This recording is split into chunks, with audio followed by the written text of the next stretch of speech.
Yonda Pravishamama Vachamam Prasuptam Sanjeev Klesittara Sudhavna Umyam Syastacharan Svanatavadi Pranam Bhagavati Purushaya. The Spirit, the Supreme Reality, is the immanent and omnipresent principle pervading the entire universe. Om peace, peace, peace.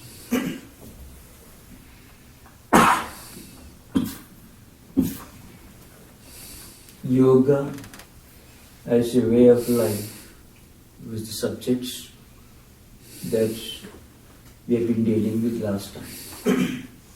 Last time I dealt with some of the important general and specific disciplines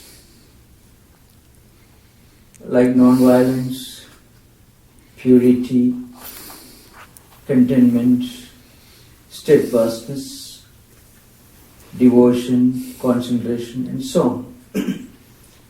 Today I shall deal with one specific aspect of yoga. Here we have to remember, as I mentioned last time, by yoga we mean a way of life, an approach to life. On the one hand, it helps us to bring out all our own inner resources, mental, intellectual, spiritual, all resources, all the potential that are lying within could be brought out through yoga. On the other hand, it helps us to look at the entire humanity as one spiritual family. So on the one hand, it gives us inner peace, happiness, and contentment. On the other hand, it develops in our mind a very healthy, harmonious, brotherly attitude towards the entire creation. Not only human beings, everything in this world is experienced to be an expression of the Supreme Consciousness. Now, yoga is generally divided into 4 categories. There are 4 types of yoga. It's not that all these 4 yogas are to be practiced by every individual. In fact, the great ancient sages prescribed these 4 yogas to suit the temperaments, aptitudes and tendencies of people belonging to different categories, different characteristics. See, sometimes you find people who are by nature very active, not much given to contemplation, not much given to devotional practices or philosophization. They mostly live a very active life. For such people, the great sages prescribed one particular type of yoga, which is technically called karma yoga or yoga through action. That's the first important category, and that's also very simple. Karma yoga aims at spiritualizing or giving a spiritual orientation to all our actions, all the work we do, not only physical work, not only physical activities, but mental activities too, thinking, contemplation, all these activities, or sometimes our emotions, our ideas that flash through our mind, all these are given a spiritual orientation. This is the aim of karma yoga. Normally we know it is said in the Gita, and it is admitted by all psychologists, that you can never keep quiet for one split second. Physically we can keep quiet, we can sit When we are sleeping, we are inactive, in fact. Physically, we are inactive. But mentally, we are active. When we dream, our mind becomes very active. And even when we are sitting in an easy chair, relaxing, we know we are not active at that time in a physical sense. But we are very active, perhaps in an intellectual, psychological sense. Because when we think, when we contemplate, when thoughts emerge in our mind, we are becoming active. So, it means it is impossible for anyone to remain inactive mentally and physically at the same time. Even when we are not physically active, mentally we are always active. Very often we are active both mentally and physically. Now, the next problem is, what are the actions and what are the results of these actions? It is said in the Gita and it is said in the works of the great psychologists who expounded the yoga philosophy. His name was Patanjali. He says the human character is the sum total of all thoughts, actions, deeds and words that we speak, that we think, that we do. All the actions that we do, all the words we speak, all the thoughts we think will have their effect on our character. In fact, they constitute the totality of human character. This is a very interesting and very important principle in understanding the dynamics, the mystery of Karma Yoga. You may have observed, we do certain things in a certain way. We can't help it.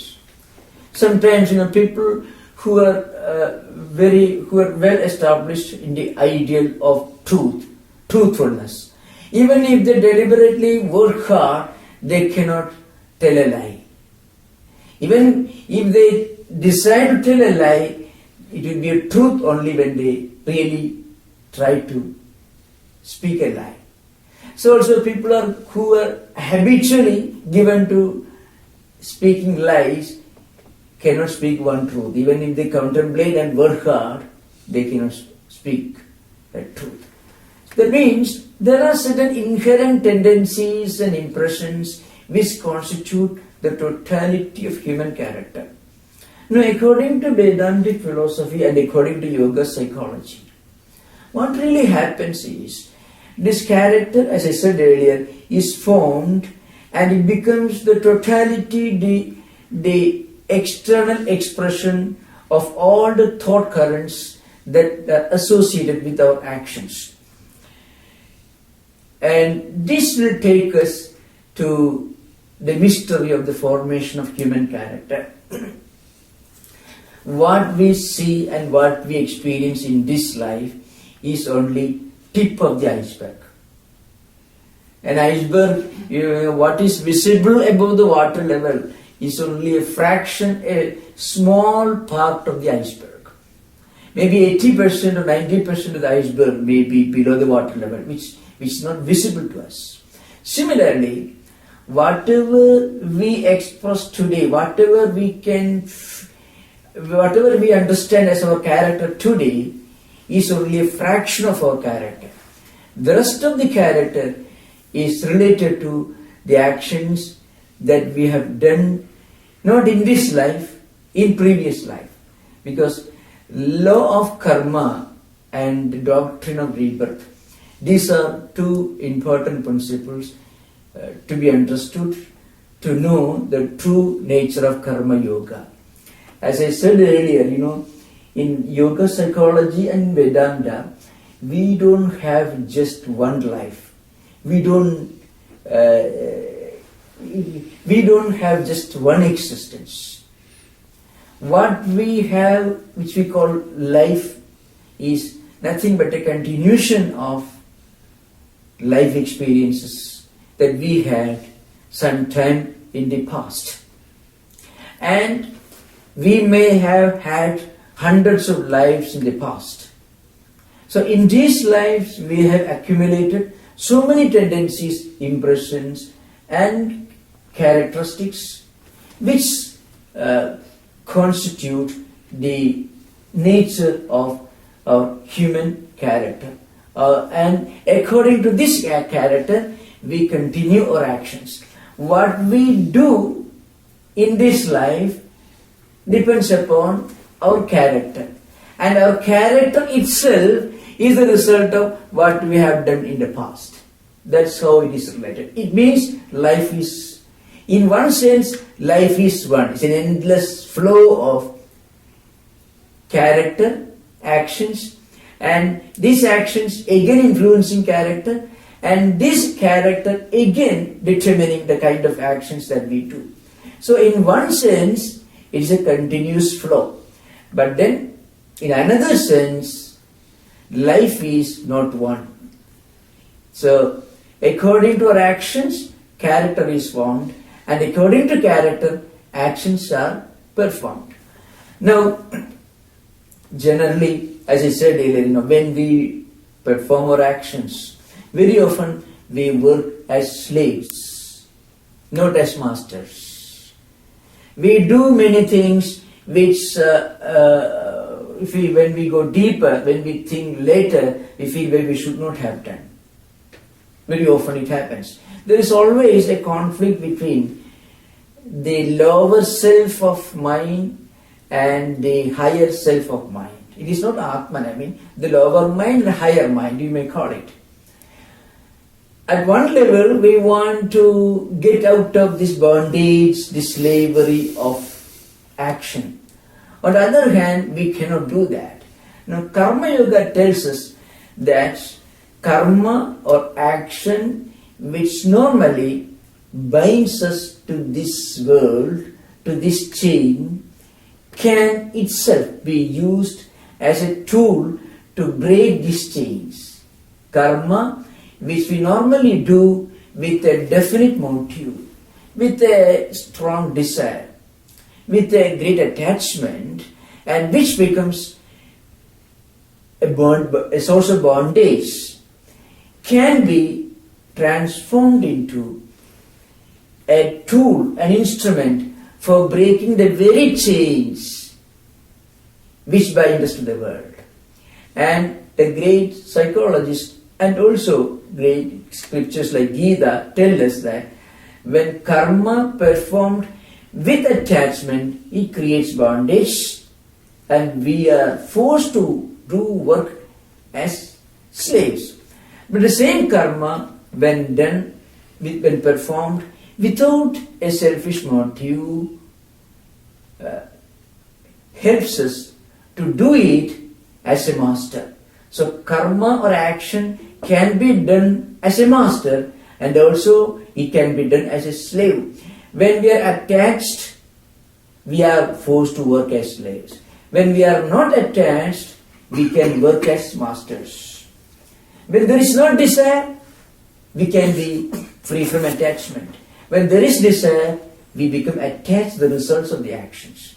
So when we are attached to the results of actions, we normally do things which may not be necessary. When the results of actions are pleasant, then we may have tendency to continue doing the same work, even if it is not needed. So we become slave.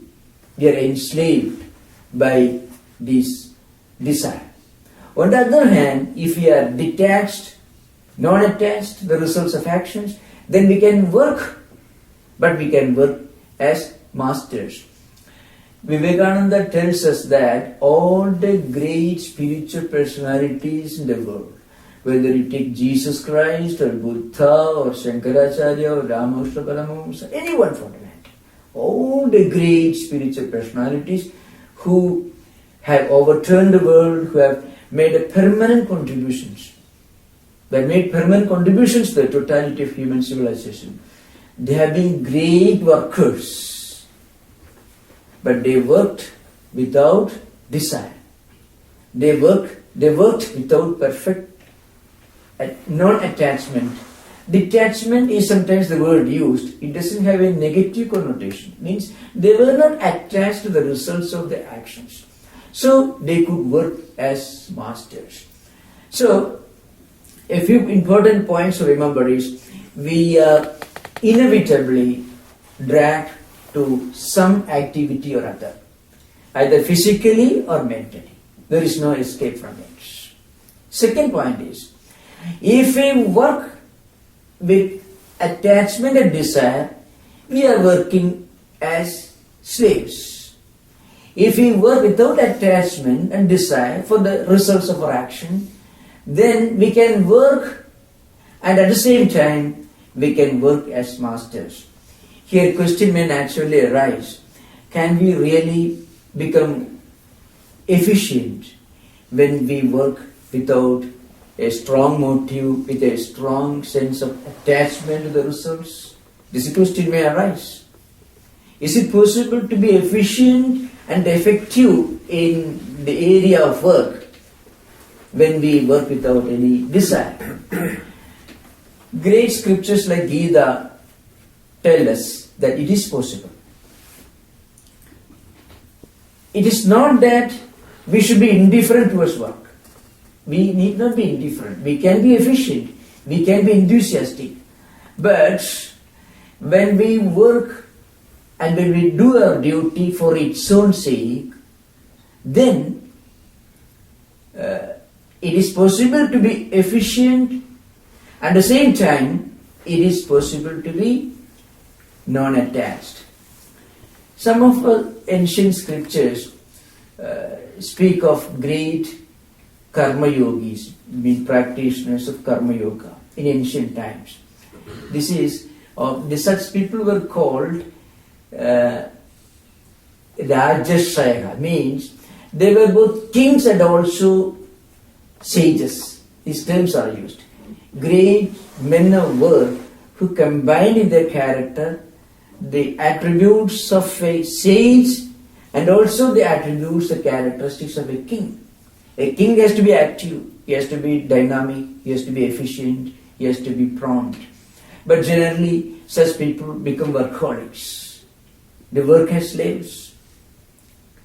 And when you work with great anxiety, with great efficiency, with great success, with great attachment, you may work for 18 hours of the day, but then diabetics, BP, blood pressure, heart problems, anxiety, neurosis, depression, melancholia, such problems arise.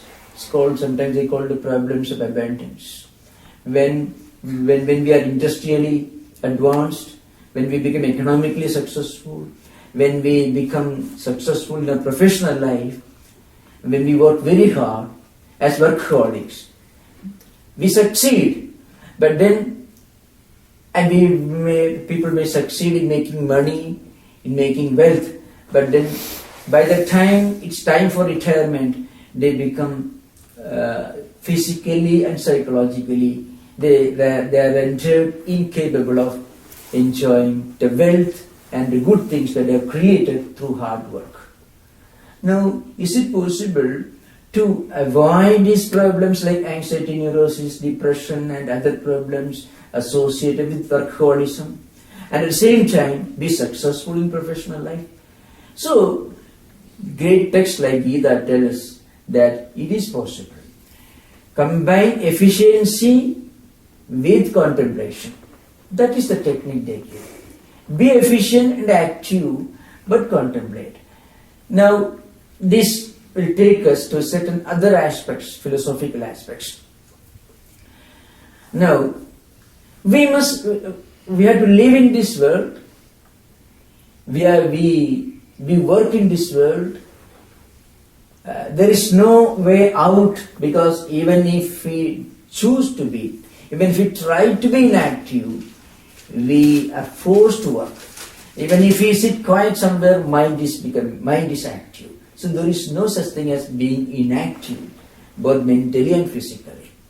Now, if we make an attempt to work as masters by being non-attached, then we can have all the good things of work and at the same time avoid the problems associated with workaholism. As I said earlier, anxiety, neurosis, depression and so on.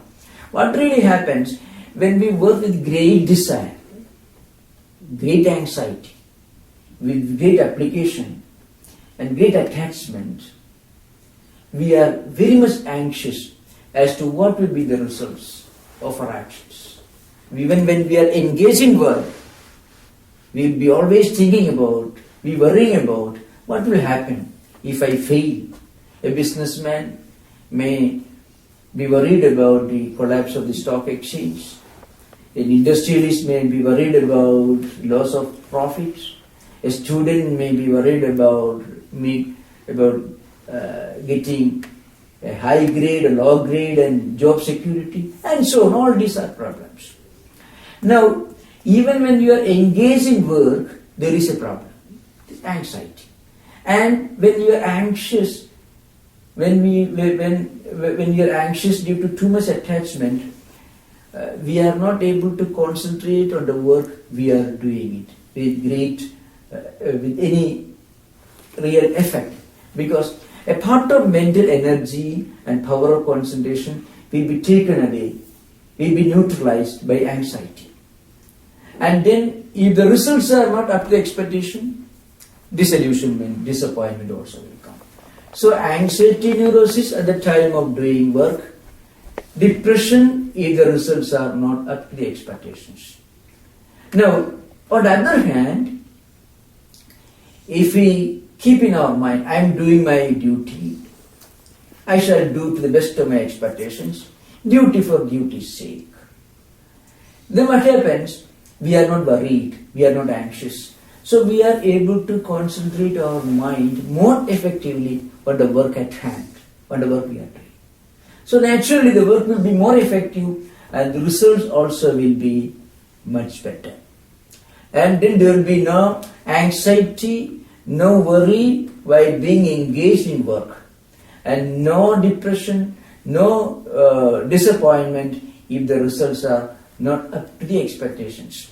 So what happens is, work is inevitable. There is no escape from work. If you are attached as we normally are, we are forced to work as slaves. If we are non-attached, we can work as masters. And then we can remain psychologically and physically healthy, and at the same time we will have the mental health when the results of our actions are up to the expectations. If they are not up to the expectations, we won't be disillusioned and there will be no depression. This is the practical aspect of Karma Yoga. So, the difference between an average person and an ordinary person who is always active with great attachment and desire, and a real practitioner of Karma Yoga, action without desire, the difference is only this. There is no difference with regard to application, dedication, efficiency, organization skill, any of these qualities which are necessary to be successful in the field of work. The only difference is a Karma Yogi works without any attachment, and a person who is attached always, he works with great attachment. I can give a number of examples from history of great men who worked marvelous things. You may have read about Bhagavad Gita. Perhaps it is one of the most well-known scriptures in the world. This book would not have become so popular as it has become. Bhagavad Gita became a great universal spiritual classic. It is translated into almost every language. After Bible, it is Bhagavad Gita which is translated into the maximum number of foreign languages after Bible. That shows how popular and how universal a spiritual classic it is. Now this Gita became so popular, so universally well known, because a great philosopher wrote a commentary on this book.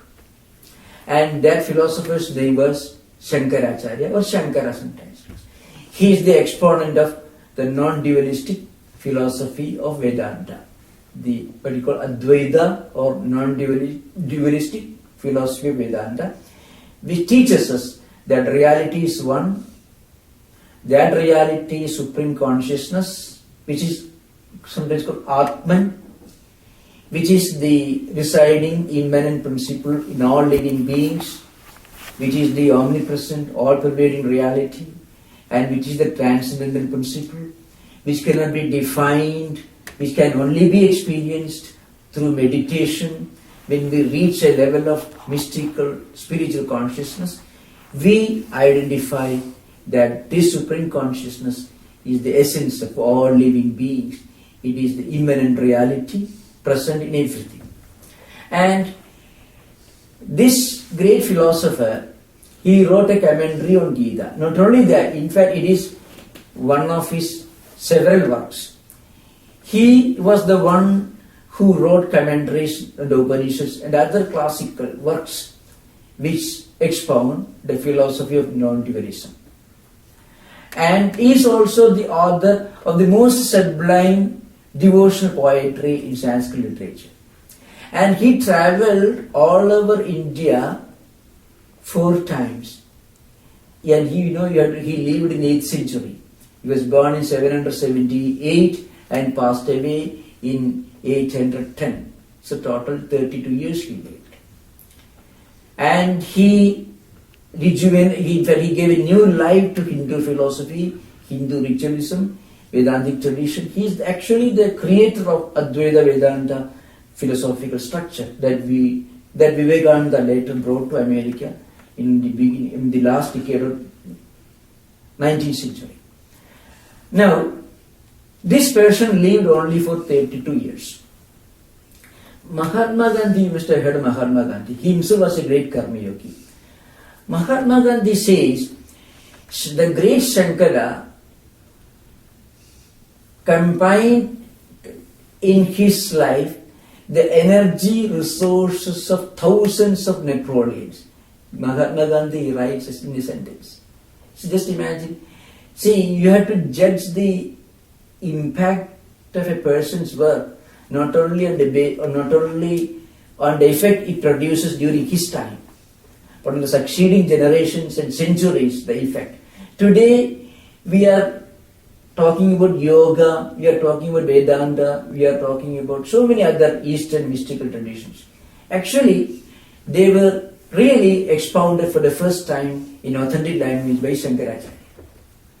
And these, in fact, he was the one who gave a new life to Hindu philosophical tradition and spiritual tradition. And he lived only for 32 years. Oh, look at Jesus Christ. His life was almost as short. Oh, look at many great men who have lived in this world. Now, Mahatma Gandhi, who judged Shankaracharya, he himself was put a question by a great disciple. His name was C.F. Andrews. He was an Englishman who used to follow Gandhiji as a shadow. He was following Gandhiji all over, wherever he went. He was a great admirer of Mahatma Gandhi. Now, Mahatma Gandhi's speciality was he used to work for almost 16 hours or 18 hours a day. And very often he used to undertake long fasting periods, 41 days, 21 days, and so on. So this great, he himself was a well scholarly person. C.F. Andrews once put a question to Mahatma Gandhi. Gandhi, are you not tired? Why don't you take holidays from time to time? Then Gandhi asked the question, who is tired? I am not tired. The mystery of Gandhiji was this. When he passed away, when he was shot, he breathed his last, chanting the name of God 3 times. You may remember, Hey Ramesh. That means, whatever he did in his life, he did as an offering to God. His every action, whether he fasted, whether he worked for India's freedom struggle, when he dictated his lectures, articles, All this he did as an offering to God. So he was never tired. Gandhiji said he was never tired. Now, if anyone could work with complete detachment, looking upon every bit of his action as an offering to God, then you feel he can always be active, but he won't feel the burden of what he is doing. This is in fact a practical aspect of Karma Yoga. One of the sterling examples of Karma Yoga is Mahatma Gandhi, because he lived close to our own times and people in the West all heard about him.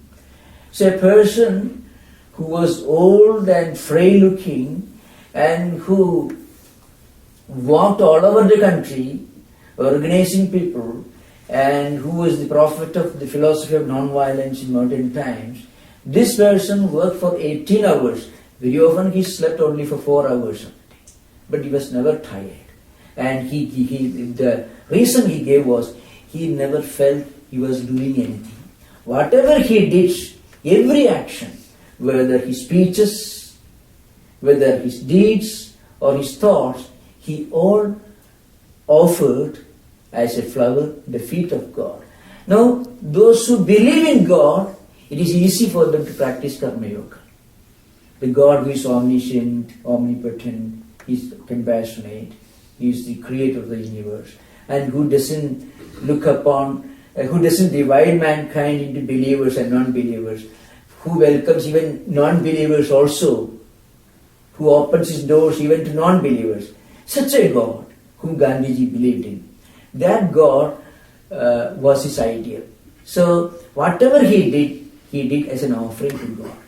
So you find some stages, 3 stages in the evolution of this Karma Yoga. At the beginning, one can do one's duty, perform his responsibility as an offering to God. So work itself becomes a worship. You need not go to a church or a temple or any place of worship. Whatever you do, physically, mentally or intellectually, becomes a prayer. Every thought becomes a meditation. Every act becomes an act of worship. Every word becomes a prayer. This is the first stage. This itself is not easy to achieve. In fact, this is one way of sublimating all our actions. So you can be active even when you are active, when you are doing your work in the office, when you are performing the responsibilities related to your profession. All those works can be looked upon as an offering to God. So here, work as worship. This is the first stage. Whatever we do should be looked upon as an offering to God. A thought becomes an act of meditation. A word becomes an act of prayer. And a deed becomes an act of worship. So there is nothing other than worship. Now, at the next stage, this is explained by the great philosophers of Karma Yoga. This is the most higher stage. When a person reaches perfection in the practice of looking upon all his actions or her actions as an act of worship, work itself ceases to exist. Everything becomes worship alone. You need not look upon every work as worship. Worship alone exists. This is how one could completely spiritualize our whole existence. Because worship, whole human life itself becomes an act of worship. Here, of course, many problems, many doubts may arise in our mind. What about our duty, sense of responsibility? Certain things that we have to do, which apparently don't have anything, no association with spirituality or spiritual culture. Now, according to the great speakers, the great authors of Karma Yoga, when a person becomes established in Karma Yoga ideal, he never distinguishes one action from the other. Because for him everything becomes an act of worship. But the great teacher of Karma Yoga, Lord Krishna, reminds us of a very important point. For he is a word of caution to the practitioners of Karma Yoga. This non-attachment, which I referred to earlier, should not be practiced all of a sudden. Because normally people are used to working hard with a definite motive, with a plan, with some well-structured scheme or plan. Is it possible for such a person to start the practice of Karma Yoga all of a sudden? Lord Krishna makes a statement, Na buddhi vedam janayet ajnanam karma sankina. It's a very statement, translation is this. Never try to tell a person to stop doing work with attachment and start doing work with detachment. Because when we normally do our duty, as I said earlier, we have a definite plan, a motive.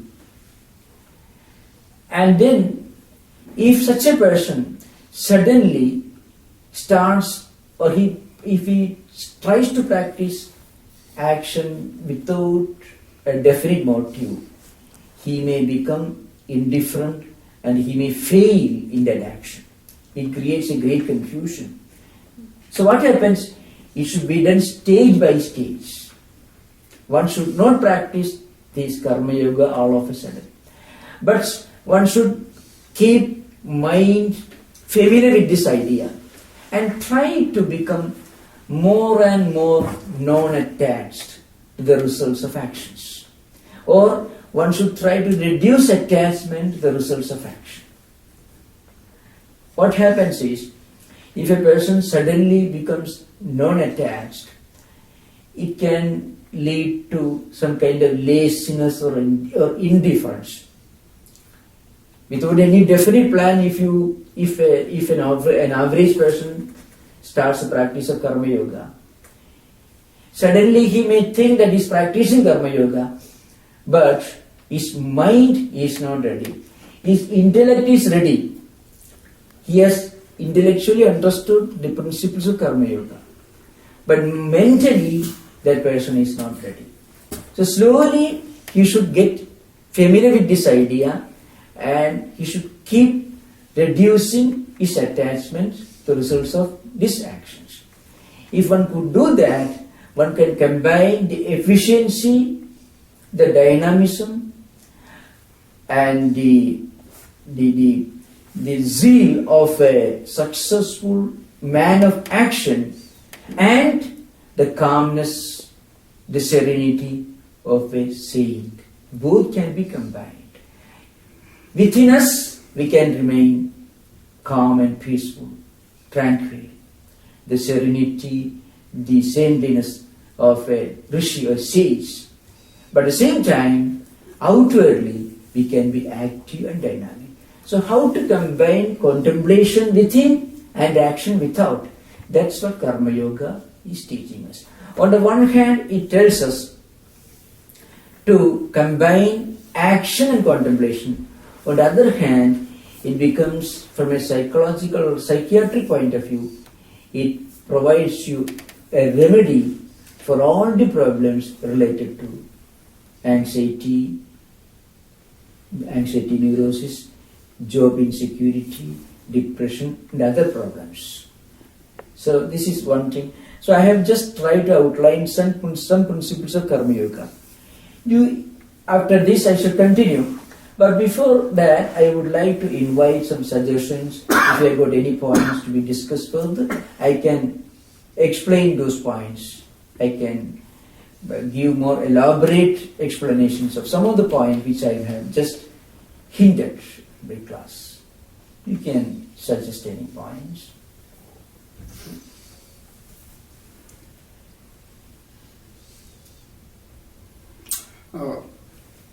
Something about Mr. Gandhi that I want to say. is always associated with ahimsa or non-violence. But he is also the cause of splitting India into two nations, and the subsequent riots and all the killings of hundreds of thousands of people that took place is morally responsible, and he has no claim to non-violence, absolutely. I'll say number 2 point about the same person. The person who shot him, his name is Godse, Nathuram Godse. And he never hid anything in his statement. He admitted doing everything. But he said, when he shot him, he just sighed and fell down. That name Rama Rama was put by the politicians around him. Well, I tell you, here I shall answer your questions. One point is,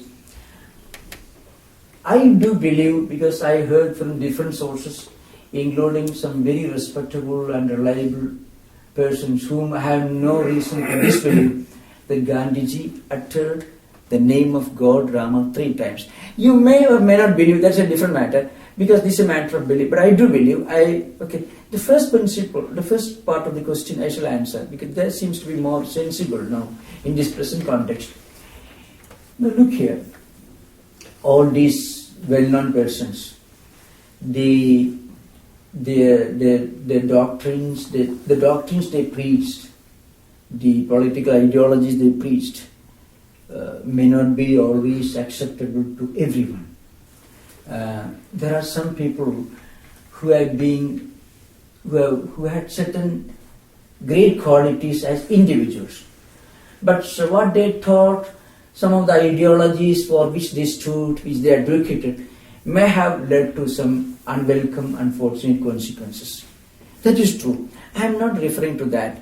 My subject here right now is Karma Yoga, and a very great spiritual person is a disciple of Sri Ramakrishna, and himself was a great Karma Yogi. He referred to this particular aspect in Gandhiji's character. It's not non-violence. He said Gandhiji's ideas and ideologies may not be agreeable to many. I have come across many people who violently oppose Gandhi and ahimsa. I am not coming to that subject because I feel this is not the right occasion for us to deal with that subject. But this particular aspect, Gandhiji, whatever he did with perfect detachment. He had no selfish motive. Absolutely nothing.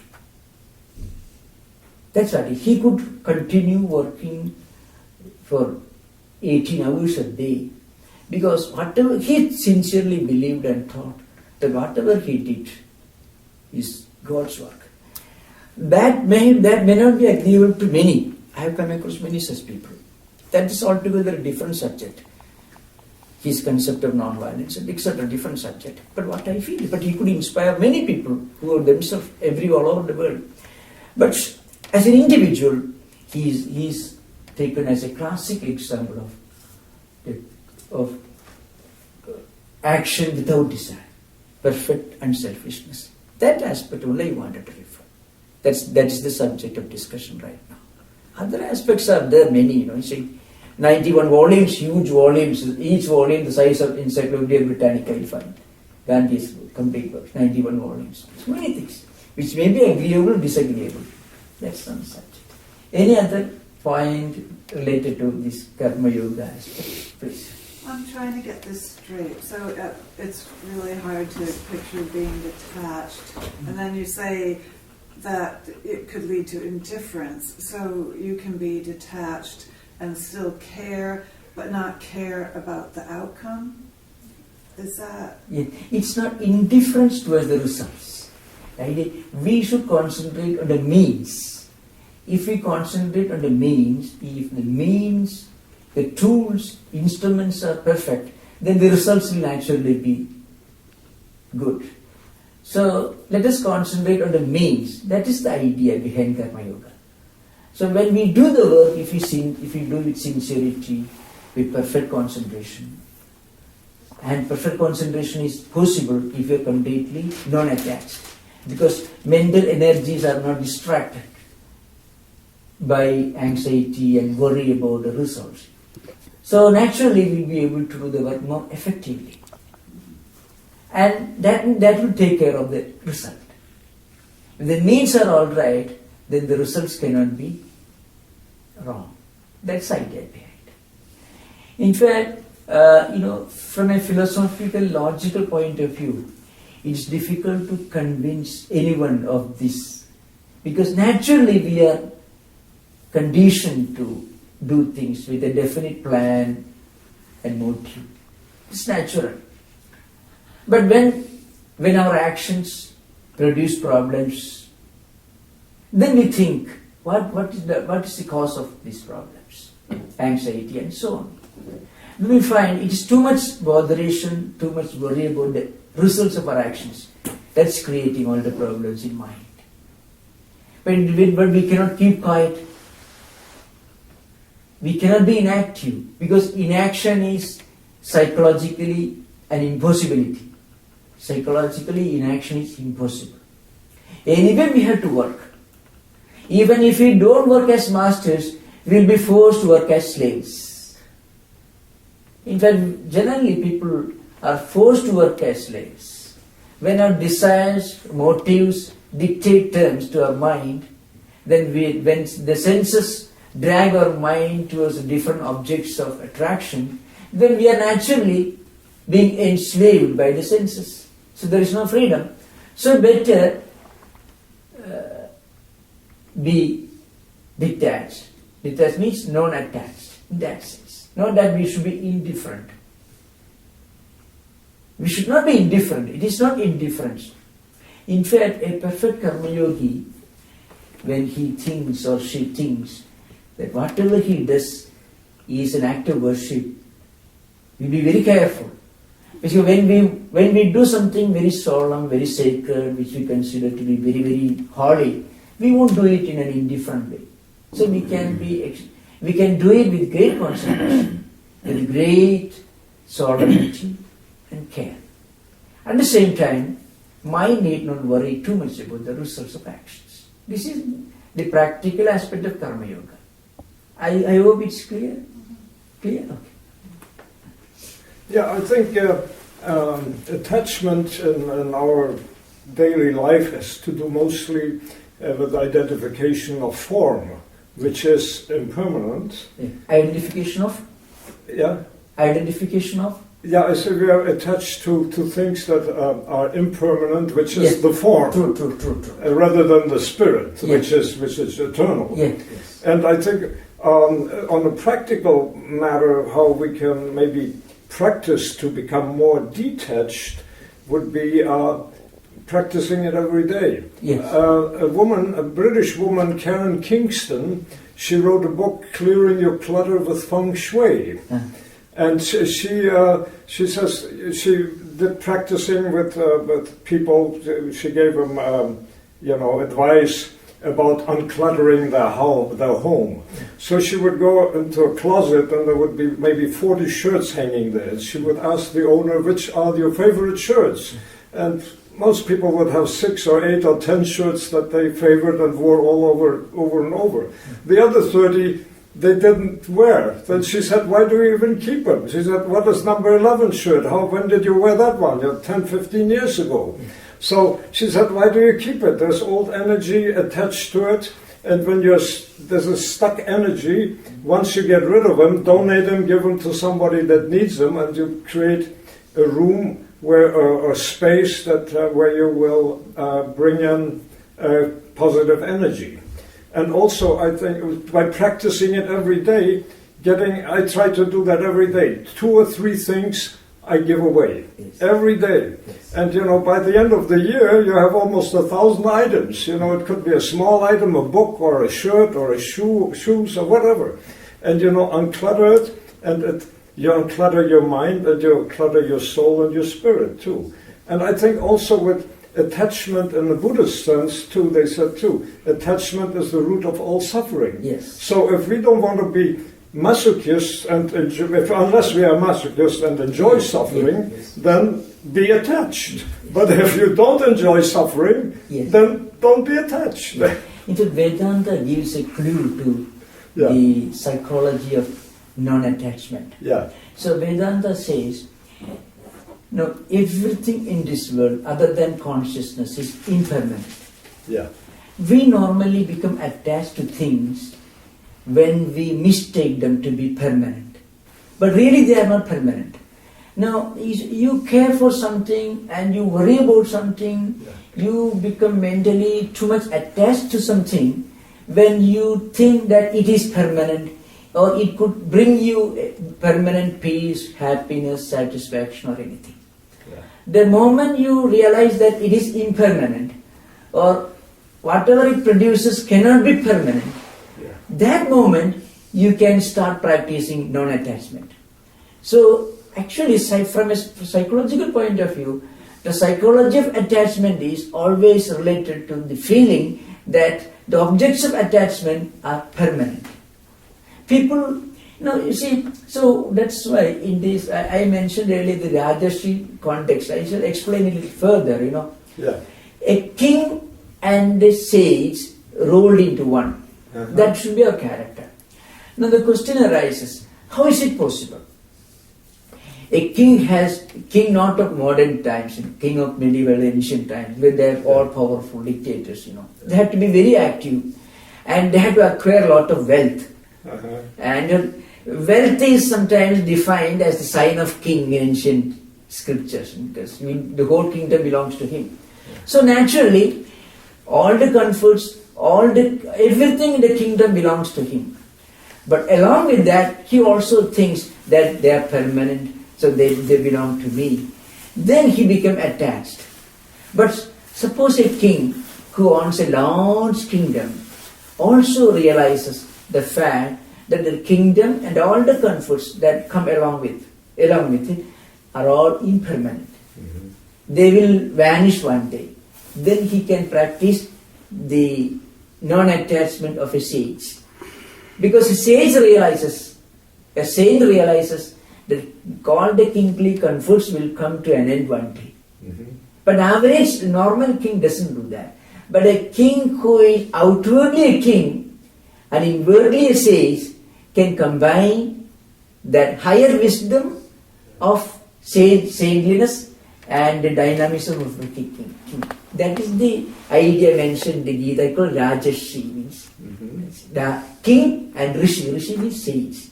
So both can be one. In fact, this is explained as the psychology of Karma Yoga. The Gita, there are two verses. One is the practical application. One deals with the practical application of Karma Yoga. The other deals with the psychology of Karma Yoga. So there, Krishna, the Sanskrit verse is this. So I explain in English. Yogastha kuru karmani sangam tektva dhananjaya siddhya siddhyo samo bhutva samattum yoga uchyate. This verse describes the psychology of Karma Yoga. So here the teacher Krishna tells, do all your duty, but be established in yoga. Yoga stands for complete non-attachment. And when you are completely non-attached or detached to the results of your actions, you really can leave the results to themselves. You need not worry about them. So the literal translation of the verse is, you need not worry about the positive or negative results of your actions. But do your duty with all concentration, with all efficiency, with all organization skill, but mentally remain detached. Even if you think you cannot do that, this is the only solution to the problems of modern world. That is where it becomes relevant. We may think it is impossible, but an attempt to practice this is perhaps the only solution to the problems of modern world, with all the workaholism and all the insecurity and all these problems, which create a lot of tension, anxiety, internal void, emptiness and all that. And the second part is, see, buddhi yukto jahadiha ube sugura duskure tasma yoga yujyasa yoga karmasu kaushala. I shall explain this. The verse I quoted, because it's being recorded, some people may be able to make use of. It comes in the second chapter of the Gita, 48, 49, 50, that verse. Now, the second sloka, the second verse in the Gita tells us, see, Yoga karmasu kausalam. Yoga is being defined here. Efficiency in action is the essence of yoga. This is the translation. Efficiency in action. What is the efficiency? Efficiency is this. Normally, whatever we do, physical action or mental action or verbal action, it creates problems. It creates some tendencies in our mind. If our actions produce pleasant result, we will have a tendency to do it even when it is not necessary. And when an action produces unpleasant result, we will have a tendency to avoid it even if it is essential. So in both ways, karma produces an unhealthy impact on the mind. So samatva means perfect equanimity. Mind should be kept stable in perfect equanimity. We need not worry about. If the results are beyond expectations, don't be jubilant. That should not create any kind of jubilation. Should not feel overjoyed. Because all the empirical things which you mentioned, impermanent things, have two sides: grief or misery and happiness. The one speciality of anything that is empirical, so is it money. Now, when suppose a person works hard for money, before he got money, he had unhappiness. When he gets money, when he had already got money, he will be anxious. If what will happen if I lose the money? Then also it is unhappiness. And when he loses the money, then also is unhappiness. So just imagine. So anything related to empirical world, impermanent things, is also inseparably related to unhappiness. Before you got that object which gives you happiness, you are unhappy. When you have already acquired it, then also you will be anxious not to lose it. You will be too much worried about it. And when you lose it, then also there will be unhappiness. If you don't lose it still, so long as it is with you, you will be anxious. Yeah. So, unhappiness is inseparable to anything that gives you impermanent, momentary enjoyment. Now, there is a way beyond this. Gita tells us that there is a higher level. If you want permanent happiness, you should avoid going for happiness. If you want permanent happiness, don't seek happiness. Then you reach a point, your level of contentment, which goes beyond happiness and unhappiness. Because everything related to empirical world, empirical phenomena, has got on one side it is happiness, on the other side grief. Momentary, which are one. You can't have a coin with only one side. A coin will have two sides. But if you want permanent happiness, there is only one way. Stop seeking happiness. That is permanent happiness. That real happiness, capital letter H. I think it's like living in the moment. That is really, and finding our inner peace. Yes, that is Buddhist way of meditation. Yeah, we always look to the future, or yes. we look at the past, or yes. we look in the future. What something better will happen, yes. but the better will happen right now. Really, yeah. Really, in Vedanta, in Vedanta philosophy, the only supreme absolute reality is consciousness, or Atman, or Brahman is called. It is beyond time. It always existed. It always exists. It will always exist. So, it is beyond time. Now whatever belongs to time is relative. When you spoke about eternal present, it is called the eternal present. In Buddhist philosophy, it's called eternal present.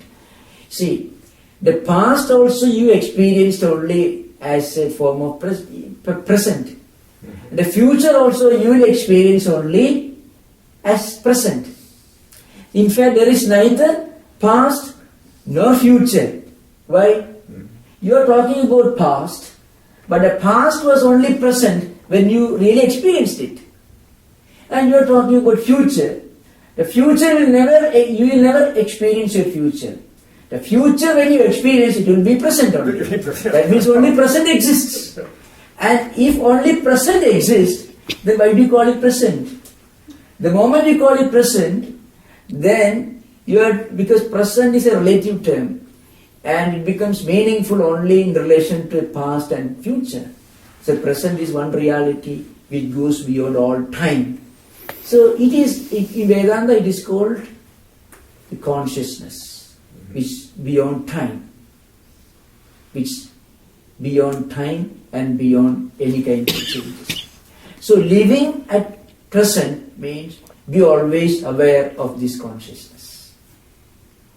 So present is a term that we use. I'm just logically I was analyzing.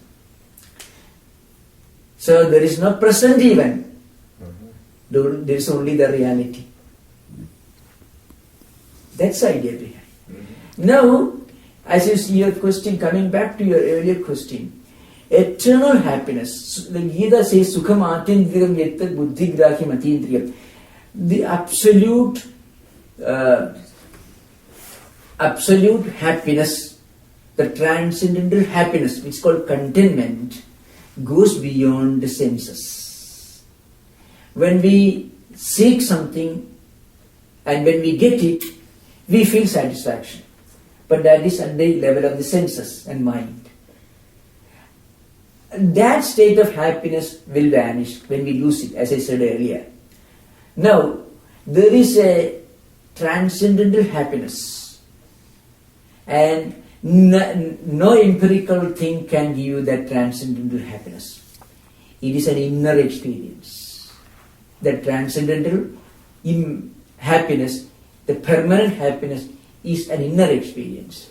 And that is possible only when you identify yourself to be that consciousness, which is beyond everything.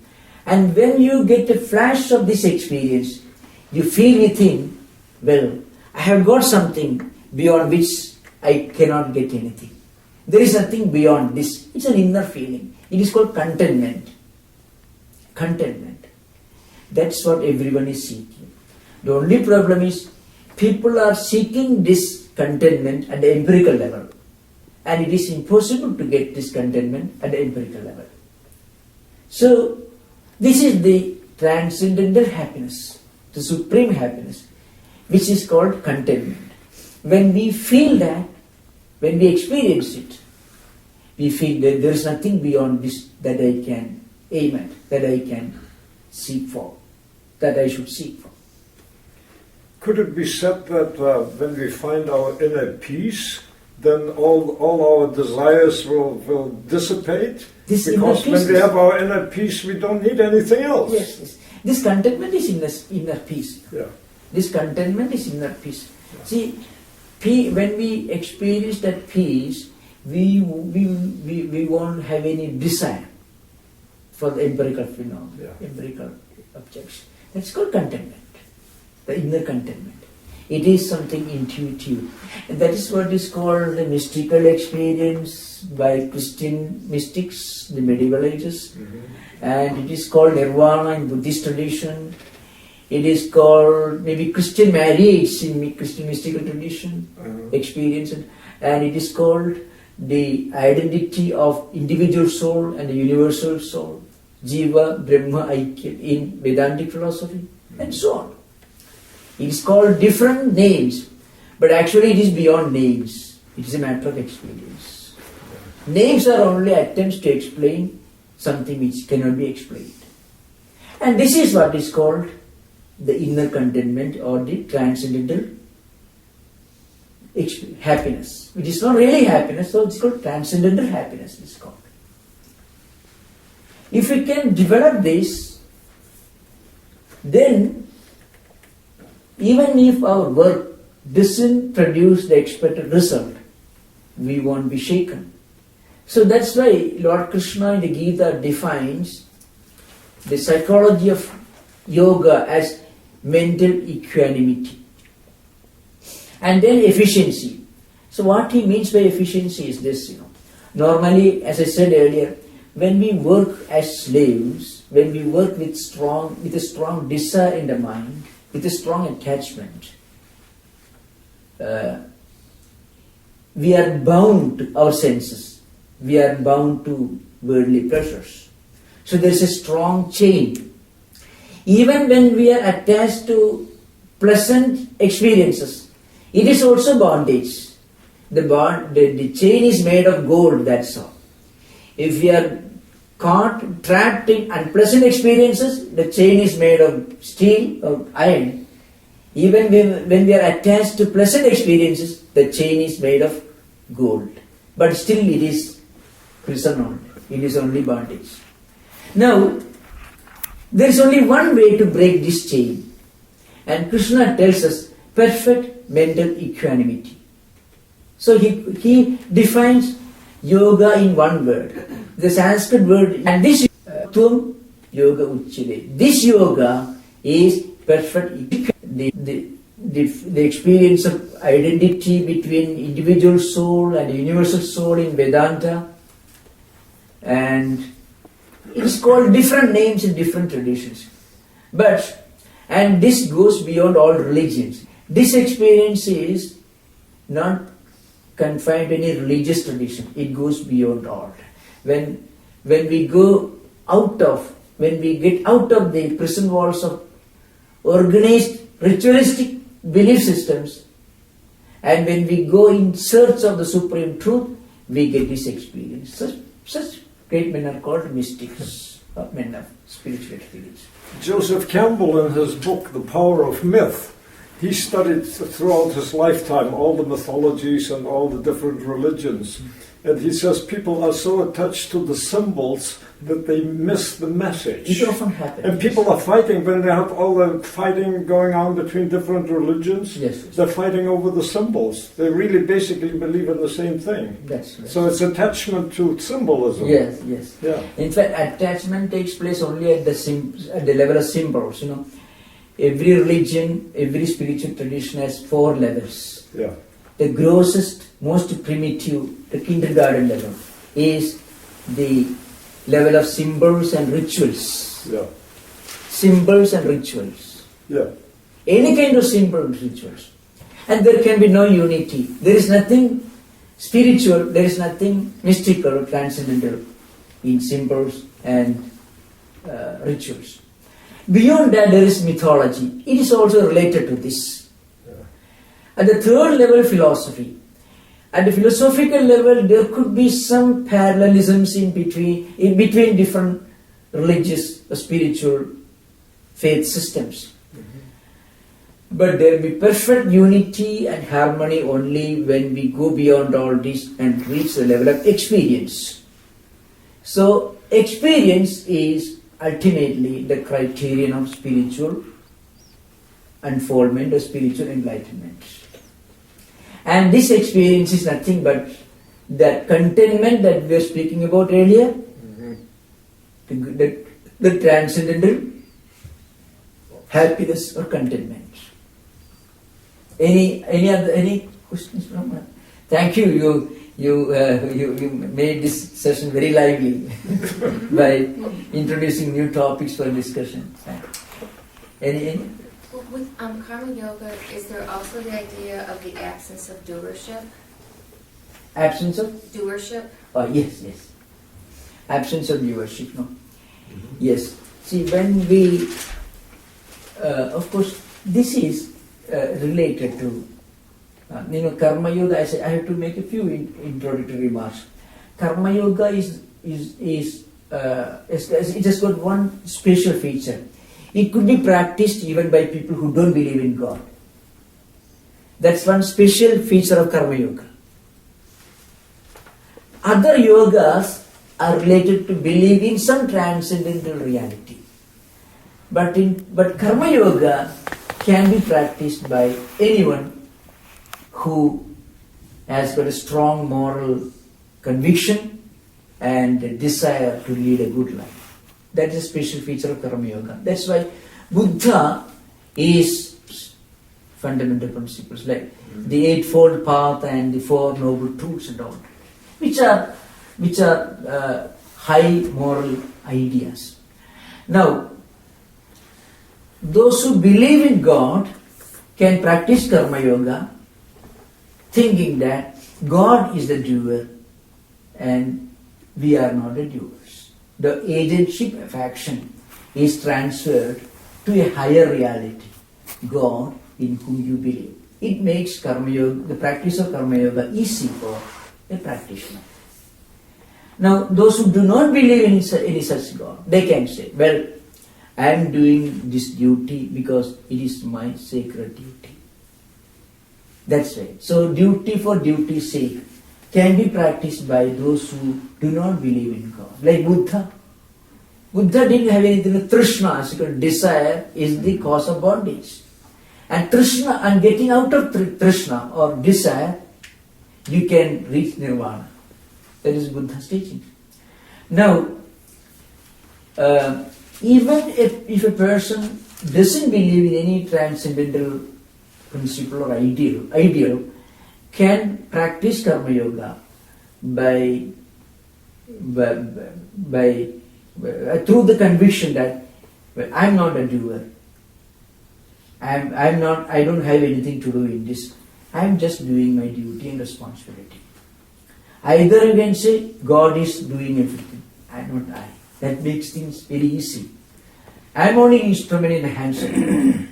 I'm doing all this. I'm not doing all. I'm only an instrument in the hands of God. That makes the practice of Karma Yoga very easy. Otherwise, well, I don't have any selfish motive to be achieved. I'm just doing my duty. That's all. So both is possible. But the agentship or the doership should be with. That's the first important principle of Karma Yoga. When you don't have any selfish motive or selfish desire, then it is easy to practice all actions without feeling that we are doing anything. We are just instruments in the hands of God. Or we are doing our duty for duty's sake. Both are possible. And when you say God, can we also, is that synonymous with consciousness? Excuse me? When you say God, is that synonymous with yes. God consciousness or divine consciousness? Because when you say that, it sounds yes. Normally when we use the word God, we mean a God who is compassionate, who is merciful, who is present in everything in this world, and who is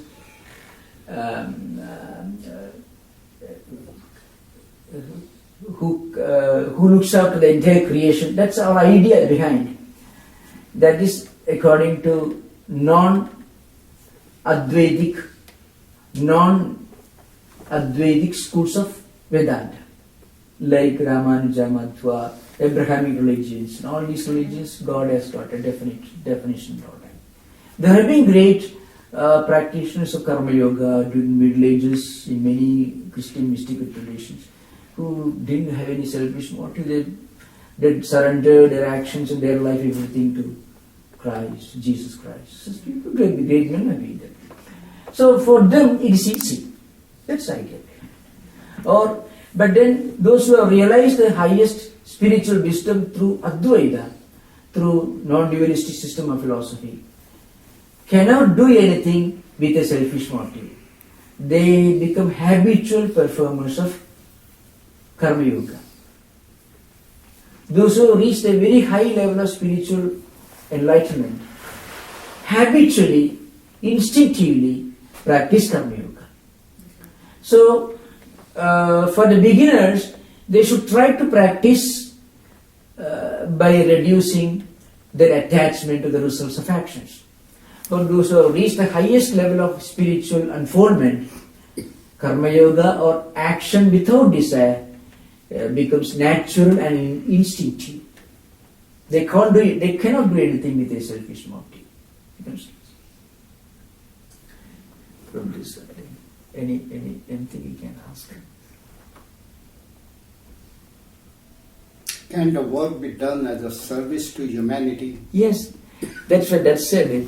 In fact, those who do not believe in God, they start practicing. One example, as I said, Buddha is an example. Buddha, Vardhamana Mahavira, maybe Confucius, and many of the great world teachers who did so much for the good of others. They're examples. Gita, Karmana eva samsiddhim astida janaka dekha. There's a verse which says, great kings like Janaka in ancient times practiced this karma yoga. So, it can be done as an act of service to world at large. Here one point is, even after reaching the highest level of spiritual unfoldment, great mystics, great sages have no selfish motive. Still they continue working. Why? For the good of others. That's why I said earlier, they instinctively work for the good of others. They have nothing to achieve for themselves. That's all. The term God or goddess or whatever, this comes from ancient times when people practice all kinds of paganistic religions, and I think it was a symbol for a lot of people who were illiterate. They pictured maybe some old man with a beard sitting on a throne somewhere in heaven or whatever. Yes. But I really think for spiritual enlightenment it is totally irrelevant if anyone believes in God or not. I mean, it's a great. I think the Native Americans had a good terminology. I liked it. The great mystery. And there are certain mysteries we don't even want to attempt to find out. Yeah. We just leave them as that. That's true. No, that's true. One could be religious without being spiritual. Yeah. And one could be spiritual without being religious. Yeah.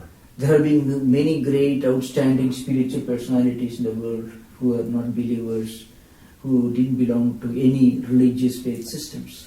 And many people who belong to different faith systems have been totally unspiritual. Yeah. Such examples are there. But spirituality goes beyond religions. Yeah. See, remember, from an anthropological or historical point of view, religion always implies 4 aspects. See, 1, a revealed scripture. 2, a place of worship. 3, an intermediary between you and God.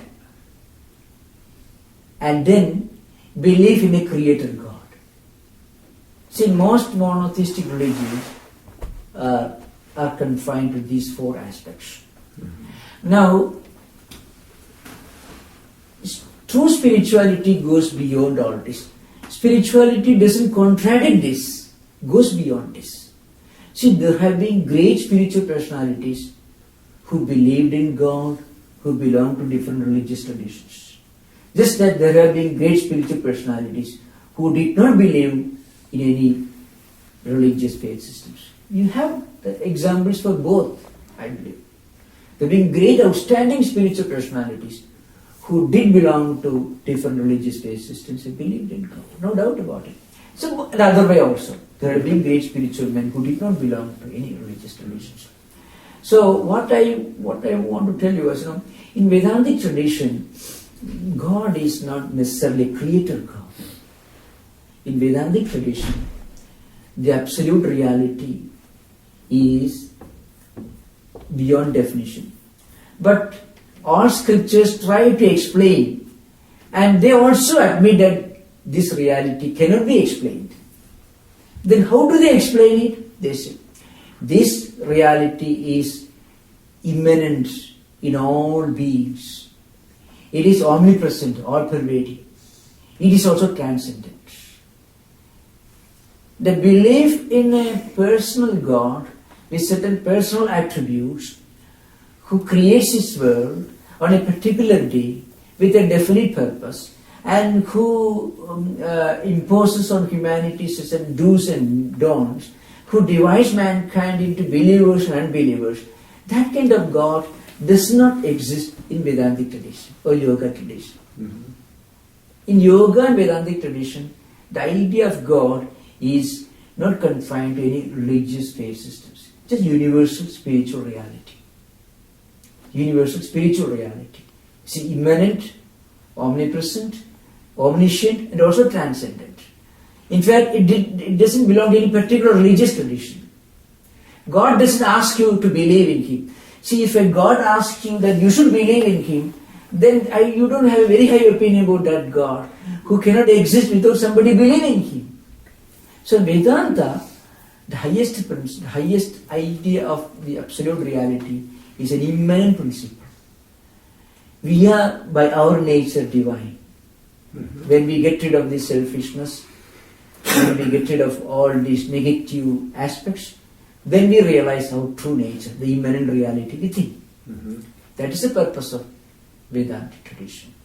And that reality is omnipresent. So, when we realize that truth, we realize that we are that reality. So all scriptures, all spiritual practices are only attempts to uncover this true nature of ours. Yes. Thing. Yes. It is a spiritual practice, a kind of homecoming. Now we think we are this body, this mind, this intellect, the mechanism, psychophysical mechanisms with five senses, etc. and so on. Mm-hmm. When we realize the supreme truth, we are the immanent, omnipresent, transcendental reality, then we uncover, rediscover our true nature. It is not an invention, it is a rediscovery, a kind of homecoming. We recognize what we really are. That is the psychology of the highest spiritual enlightenment in Vedanta. Yeah. I think we have already reached the end of our time. So we will continue this class next Saturday. And I believe this interaction seems to be much more effective. So every class I shall speak for about 45 minutes and then we will have active discussions. You can return with the questions. Your oppositions are welcome. Objections are welcome. Different opinions are welcome. Isn't it? I think it was attributed to Krishna, if I'm correct, but he made a quote. He said that when we are born through nature, and then through conditioning, we are mostly conditioned nature. Yes, and towards the end of our lives, we want to find our true nature again that we lost during. If you decondition yourself, we rediscover ourselves. So deconditioning is required, deprogramming is required. Yeah. I'm very happy that all of you responded with great enthusiasm. So all of you return next week with more ideas so we can share and others also will be benefited. Thank you. No, Namaskar. thank you.